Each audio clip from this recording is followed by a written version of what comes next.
This is your Drive Time News Blast. 30 minutes jam-packed with up-to-the-minute news from a perspective of truth, liberty, and justice every weekday. This is Monica Perez. And I'm Brad Binkley. Today's top story, big surprise. Kamala Harris dropped out of the race for Democratic candidate for the presidency. That's a real shocker. Why would she do that? Everyone loved her. I think the headline should have read, Kamala Harris drops out of the race, citing her suspicious and unexplained ties to the Knights Templar. Hey, you never know. There were many indications that people inside her campaign were not totally on board. Maybe they know stuff that you know. I think anybody can know that stuff, and this is why I never believed she would be the candidate, because this information about these strange ties to the Knights Templar and to staffers of hers impersonating police officers and doing very bizarre things at her request, they claimed, is easily accessible in San Francisco newspapers back when she was the attorney general there. This information was just too available for her to actually be a serious candidate. So there is now an intersectional void in the presidential race. There is no black female. Oh, no way. Michelle Obama, Stacey Abrams, maybe Stacey Abrams as vice president will fill that void, but this is a void that people are not going to be happy with. Wow, that is interesting. No, people are not going to be happy with it. And Stuart Varney came out saying that Michael Bloomberg was the candidate that he thought was going to run against Trump, was going to be the nominee. I don't know why he thinks that, but that made me remember, who was it? It's not Chris Todd. There's some guy we saw that he was an anchorman who said, well, if Bloomberg runs, he needs Stacey Abrams because he needs a person of color. So there's lots of foreshadowing that is going to be the crazy ticket. Yeah, and it could be. Can you imagine Stacey Abrams being on the ticket with a white billionaire who has a history of being accused of sexual harassment? Does he? Yeah. I didn't know that. Yeah. Kind of go against. What was the latest news on him? I saw a headline. The latest news on Bloomberg was that Trump's campaign is not going to be giving media credentials to Bloomberg News. No way. Why? Well, Bloomberg News made it known that they will not investigate Bloomberg, and they want to be fair, and they're not going to investigate other Democrats either, so they're only going to investigate Trump. We talked about this yesterday, so, of course, why would you give them credentials when they've made that known? Right, of course. It's so transparent when media guys are in politics. I mean, it's not as bad as Rupert Murdoch or Berlusconi or whomever, but it's pretty bad. Yeah. So there was big international news. So I guess Trump's critics precede him. He was over in Europe at was it a NATO meeting? I think it was like a 70th anniversary celebration of NATO in London, if I'm not mistaken. That's right.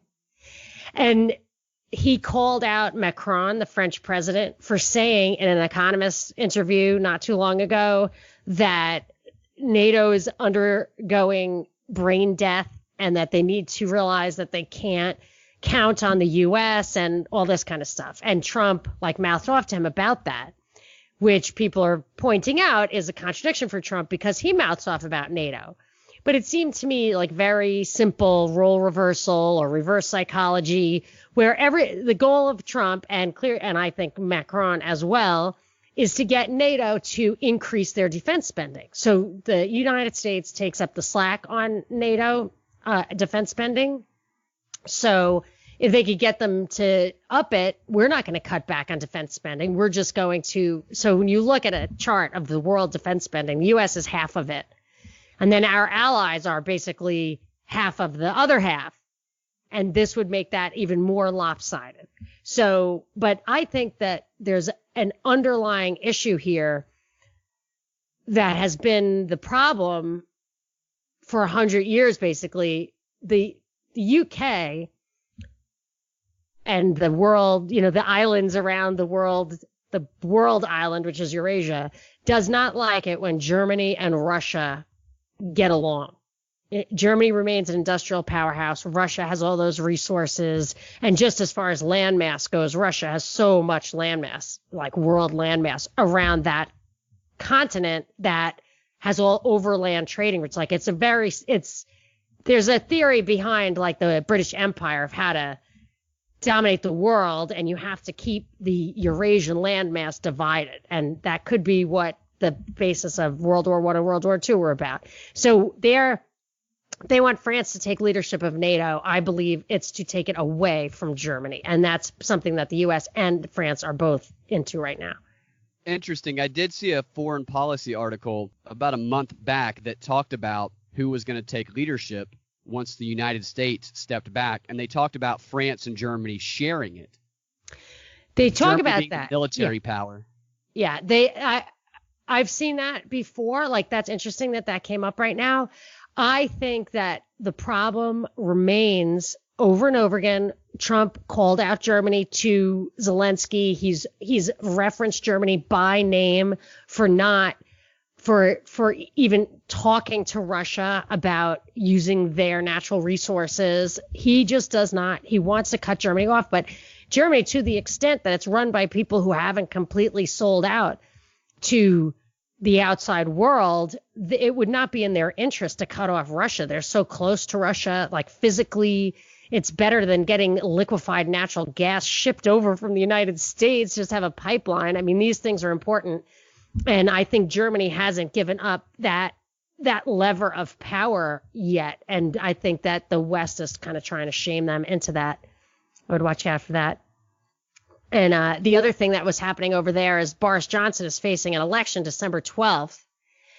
And they said he's wasn't available to really comment on this because he's dealing with this terror attack on the London Bridge, which was minor as far as terror attacks go. But did you see the videos of this thing? I did not. Oh my gosh, they're crazy. First of all, the terrorist, I have no idea who this person is or the story. He was inside, was it a museum, something like that, and he killed a couple people supposedly. And when he ran out, he was chased by two men. They say three, one being an undercover police officer, but one guy had a narwhal tusk, which is this huge, 5-foot-long pole, and the other guy had a fire extinguisher because they don't have guns. So they tackled this guy, and the third guy was backing away, and that was the undercover cop, supposedly. Wait, when you say he had a tusk, was he wearing it on his face? No, it was 5 feet long. He picked it up off the wall. That's why I think maybe it was a museum or something. I don't know. But they went running after him. So the civilians were basically subduing this guy. He was still fighting like crazy, but there were people on him. A cop comes running up, like a beat cop looking guy, comes running up, pulls the civilians off, and just shoots the guy 3 times to death. And it's funny because I hadn't seen the videos at all. I just saw this weird Mail or Guardian headline that said hero cop kills terrorist. But the civilians actually were subduing this guy alive. We could have asked him some questions. And the cops this sole cop came running up and so it looked like incompetence or worse. I don't know, but it was so bizarre. While he was being detained by civilians, he shot him? Yeah, the civilians were on top of him, and the cop pulled civilians off. Wow. And shot the guy while he was on the ground. How do you know who's good and who's bad in that situation? That's a good point. That's crazy. I mean, it was clear who was on the ground, but it was not clear what he did right. I mean. And this was where again? On London Bridge in London. Which is where other terrorist attacks have happened. So I was a little surprised that there's no cops around. Yeah, there was a few months ago when there was a stabbing. I believe it was in the same area. That was it. Yeah, it was a stabbing, and that was totally bizarre because what it had was a bunch of EMT guys standing around while a member of parliament with a suit coat on rolled up his sleeves and was performing CPR on a victim. Is this the one that was detained by the civilian also? It was the one I'm thinking about. It might be the same one. It was a knife attack. Somebody stabbed a random woman, and then civilians ran after him and detained him and held him down with a milk crate carton until a big plastic or metal one until police arrived. It sounds similar to the story you're telling me. No, that's so crazy. Just recently happened. That's really, really weird. I don't know why they would have that pattern. I mean, they don't have guns, so obviously they're going to use other stuff. But maybe, I don't know. Well, what to watch out for? Let's see the next London Bridge attack where somebody There's civilians involved. Yeah, interesting. So that's big stuff. There's more international stuff, but let's get back to the domestic world. What's happening in impeachment land? This is domestic, international, dueling reports is what I'm deeming what's going on today and yesterday, because we have had 2 reports drop this week already, 2 reports that nobody in the country is going to read fully because their minds have already been made up. One was it's dropped today, was the Democrat impeachment report, which basically says Trump committed impeachable offenses, get him out of office.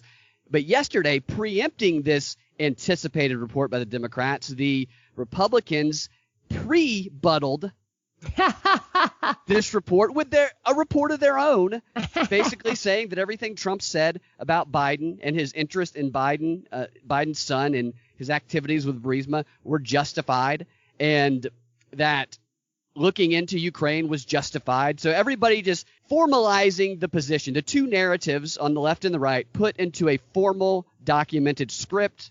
Maybe it's like a screenplay. We could all get a copy of it and we could read it. Really interesting story to me for a couple of reasons, because it is another example of what's really been an obvious theme now. I mean, we've known this for a while, but it's gotten more and more obvious. It's the theme of the news is simply being the pot calling the kettle black on each side. You're stupid. No, you're stupid. No, you're stupid. That's no, what I think you're stupid. This IG report is going to do, that they're preempting that too, and Barr is saying he doesn't think it's going to be, he doesn't agree with the findings, and Trump is very disappointed, and it's supposedly going to say that there was justification for an investigation into Russian collusion.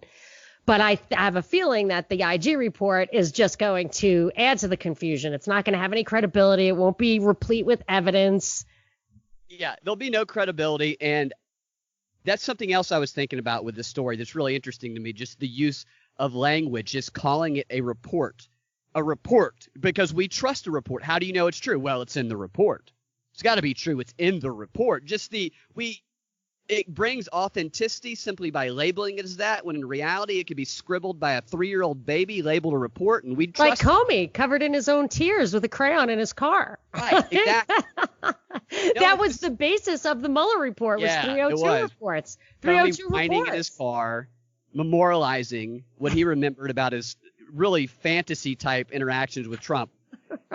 You know what this is, what's going on in the news, this whole theme of quid pro quo Trump, quid pro quo Biden, Russian interference Trump, Ukraine interference Biden, our report, your report, this, I'm calling you what you're calling me. This is Fun World. I think you'll appreciate. Oh my gosh, I love Fun World. Is that really, what is this? I don't get it. Was that really the underlying Fun World premise? is a television pilot that is about a dystopian future where everybody's mind is liquefied by screens, by television screens, that they watch endless cartoons where the cartoon characters all day long say, "You're stupid. No, you're stupid.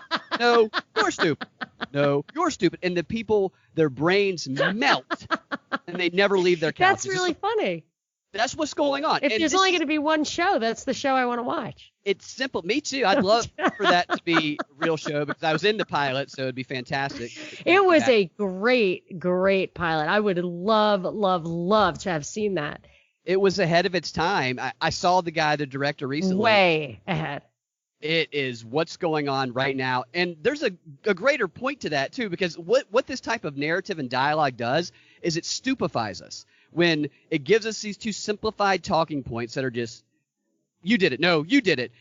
It prevents us from thinking deeper about a 3rd, 4th, 5th, 6th, 7th possibility. It's something called functional fixedness. Functional fixedness is a term that refers to the way that we perceive certain items. Like if we perceive it the way we first learn of its function. So a hammer to us is a hammer. But by it being labeled a hammer and the function of it to our mind as a hammer, we have a hard time generating other possible uses and other possible explanations of how it can be used. So it could be used as a can opener, but that's not something you might regularly think of. The same thing is going on in the news. By giving us these simplified, dumbed down explanations, you did it, it prevents us, and making it emotional, it prevents us from going any deeper as a country and thinking about, wait a minute, maybe neither one of them is telling the truth.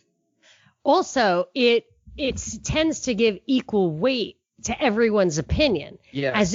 as if opinion is of value regardless. But there is nothing to investigate with Trump. You just read either you think he did whatever you think happened on that call. It's pretty straightforward. There's no further information.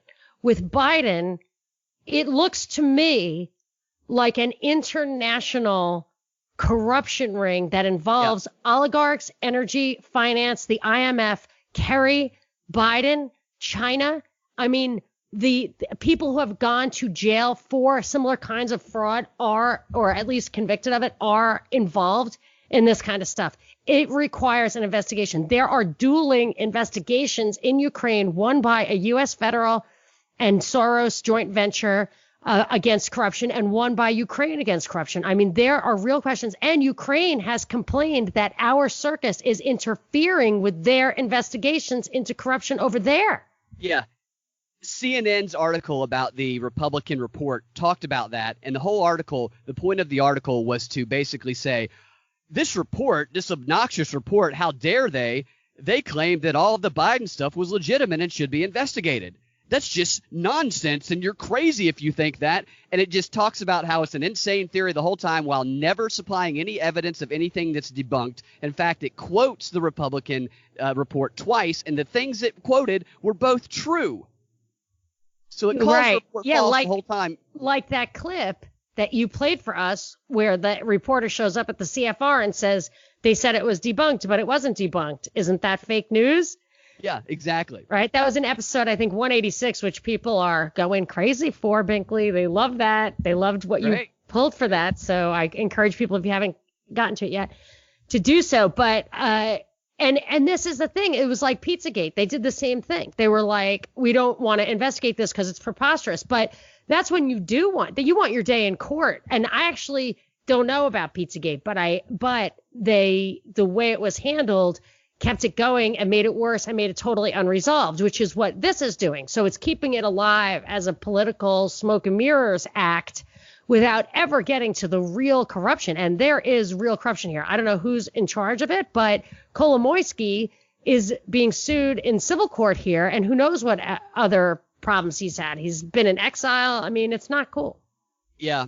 And it could very well be mainly to exonerate Biden, to free him, as we've talked about before, from any more scrutiny. Oh, yeah. Of course. Yeah. I mean, there's a lot of reasons going on here. They're masters at this nonsense. It could also be, I think we've mentioned this briefly before, but Biden has been positioned in the public mind as the new archenemy of Trump, the Hillary. So the one he's fighting against. So all this stuff in the media has created a rivalry between them, which could very well mean that they're leading it up to Biden being the world's worst presidential nominee. But part of the image for Biden is that he's a dope. So how does that fold in? They're going to lose on purpose? I think everybody at the top benefits Trump being in. Maybe that you're picking on this old man, the way you're looming over that female. Yeah, and if Stacey Abrams were to be his number 2, then it's not her fault that she lost, whereas that's definitely, I think there's no question that that's what we're being teed up for. Yeah. But unless you think that I believe the Democrats are solely responsible for, well, that what I'm talking about with Ukraine, is that a straight up corruption? I don't know if there's corruption at work here with the trade game, but I do believe that there's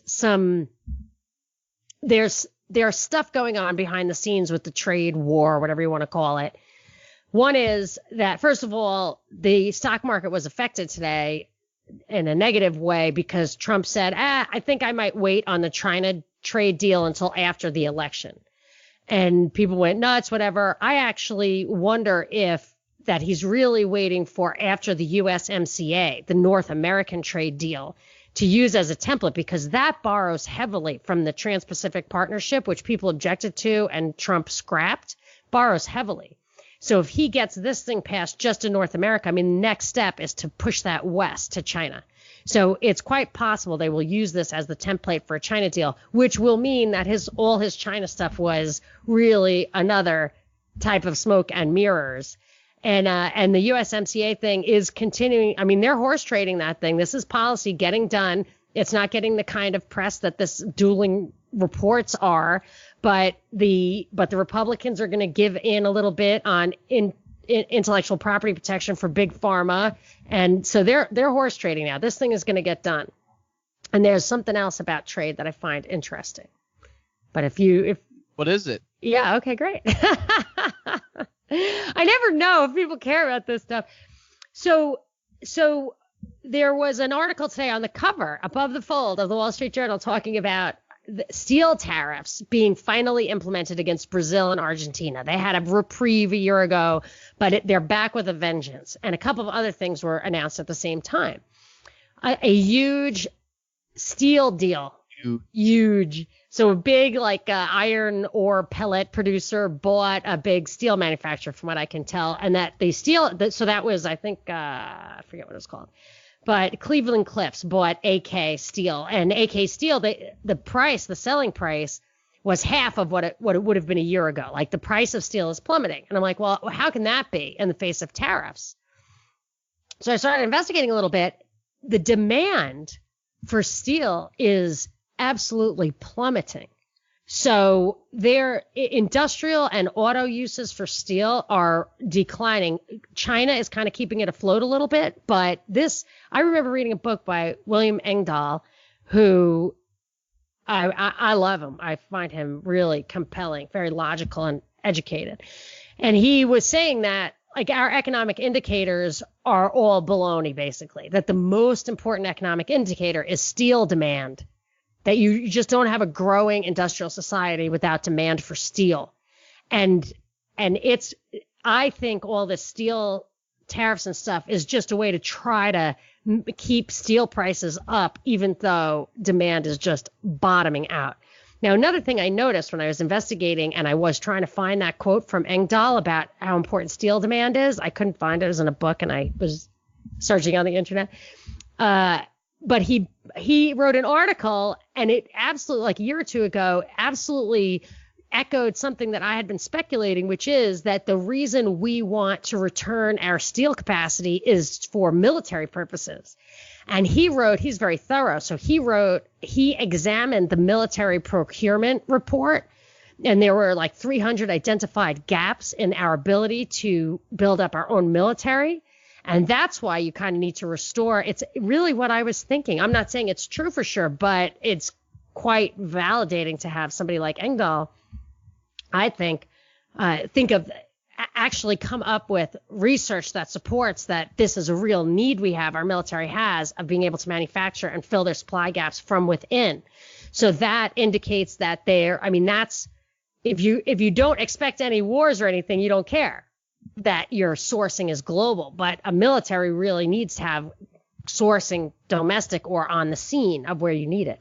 But what was buried in that article about Brazil is that that Trump is threatening 100% tariffs on $2.4 billion worth of French stuff that I happen to be pretty darn partial to, such as wine, champagne, cheese, handbags. Don't mess with the wine and cheese and handbags. I'm not a big handbag consumer, but I am a big wine and cheese consumer. Champagne, to be specific.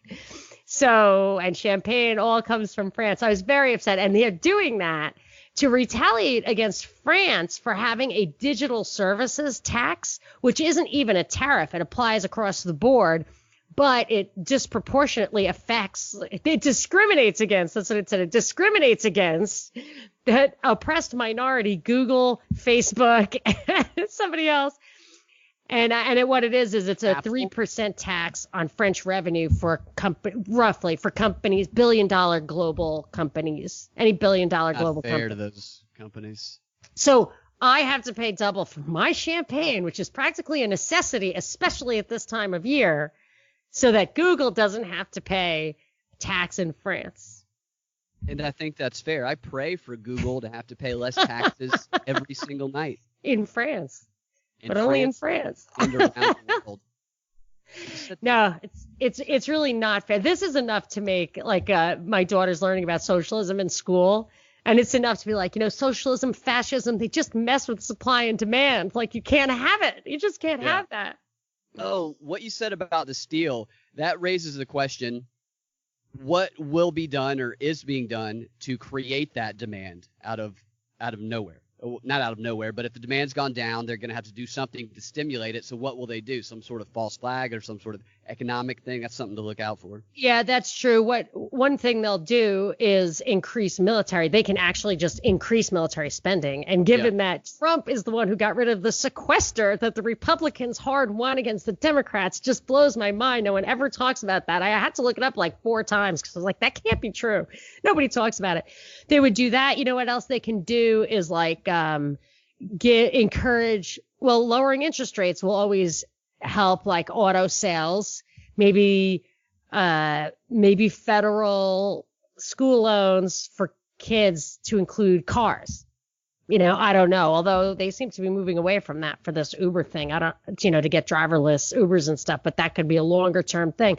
But that's a good point. They're going to do stuff. I would suspect, this interest rate thing is really worrying me, that interest rates are so low. We're so far into an expansion, and they will lower interest rates to kind of ease the fall in a highly controlled economy like this. And the steel demand in decline is a terrible indicator for the end of an expansion. It seems to me. I mean, I'm not an expert, but I do try to just understand the clear, the easy to connect pieces.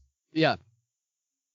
So there's been a story about Kellyanne Conway. That's kind of not a story, but there's been a theme running for a while that I've found very interesting that popped up again yesterday. It's been popping up more and more, which I've expected it to do this because it's just bizarre. Her husband, George Conway, who is a lawyer that Trump actually was considering appointing to the Solicitor General back in 2017, he is one of Trump's most outspoken and ridiculous haters on social media and in the media. It doesn't always get a lot of attention, but he very much is. He takes any opportunity he can to give like a Keith Olbermann-like absurd insult of Trump, and it gets him a little bit of attention, but nobody ever is like, that's kind of weird that the husband of the woman whose job it is to go out and defend Trump from attacks on a daily basis and get attacked herself, get smeared herself, have horrible things said about her. All these people are shouting horrible things about Kellyanne Conway. Her husband's not standing next to her. He's going, yeah, bitch. He's on the other side of it. That's a weird thing. So I think maybe he is the anonymous guy.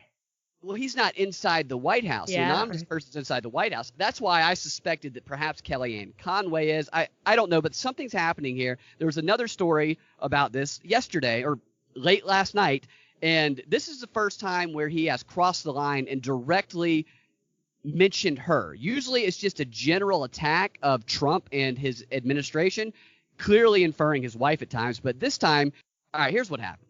Kellyanne Conway, yesterday, she tweeted out, "Sloppy Joe is Creepy Joe." Then she asked in the tweet, "We need Ukraine's help to defeat this guy?" Valid point. Then George Conway, shortly thereafter, maybe they're sitting next to each other in bed with their laptops. I don't know. George Conway later retweets or shares her tweet, and he replies to her tweet on his feed by saying, "Your boss apparently thought so." And he had shared her tweet. So it was a direct response to her. It was a direct he combated her directly. It wasn't an over-the-top insult, but it was directed at his wife. This is conflict between an administrator of the Trump office and her husband out in the public. Where is this going? That's really crazy, especially since Trump has this image of being a hothead. His tagline, like Bart has eye caramba, he has "you're fired." That's his tagline. And this guy wants to create a cause for that's like cause.